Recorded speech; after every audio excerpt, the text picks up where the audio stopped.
most rapid companies to move, to implement innovations. Lots of regulations, but also long-term perspectives, so always that challenge to decide short-term, but also think long-term.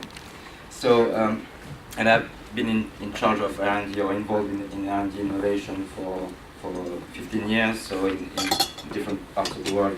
I think that's really not just a question of UK, France, or any other part of the world. I think there are lots of common questions.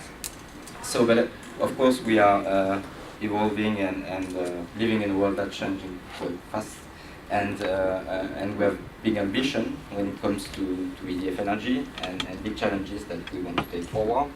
And for that, we will have to adjust and potentially be more effective in first ensuring coming back to your last point, we deliver innovation and we integrate them for the benefit of our internal processes, but also that we manage to build and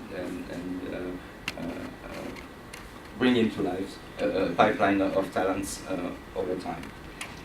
So talents that are obviously with bringing different perspective, and I think one of the points that was touched upon is diversity, which is a very important aspect and something we are investing quite a bit, because we really think that having a diverse culture really helps bringing different perspective, but also like accelerating innovation and implementation of innovation. So to do that, it's all about, I think, cultural change and transition or transfer. And as I've heard quite a bit of different experiences, I can probably give you some examples of what we are doing within EDF Energy and more broadly in the industry to sort of transition to a more agile and a more adapted pace to integrate innovation and attract talents.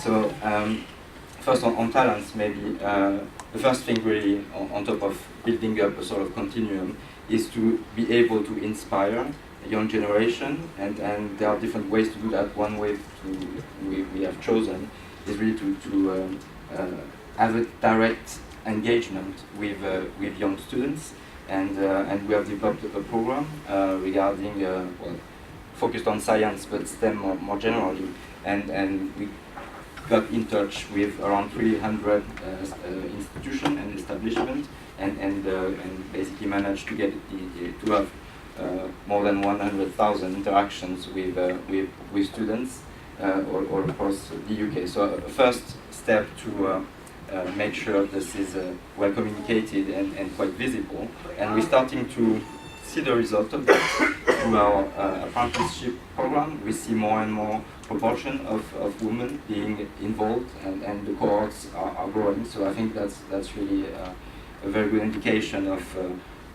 the direction we are taking, and probably to continue in there. I think on innovation, I think there are two dimensions to that. I think first is engaging basically internal employees in innovation, which is quite a bit of a challenge, especially in a traditional business and industry when people are used to do things the same way, and there are lots of regulation. Obviously, when you are operating and you are on a station,